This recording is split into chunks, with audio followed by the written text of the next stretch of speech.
My name is Anna. My name is Ansing. My name is Commune. Today we are going to show you of how to make a simple circuit. We need 4 things to make it work. 1. Battery. 2. Small switch. 3.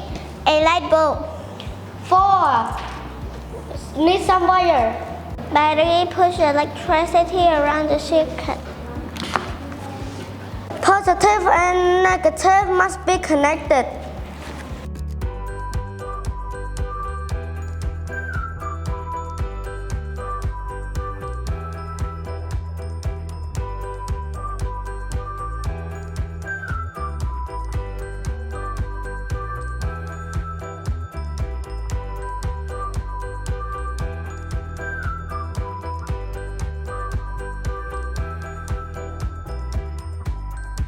Wire connect from a battery to the switch and from the switch to the light bulb.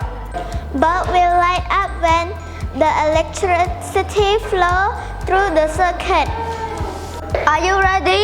Let's test it out. Yay!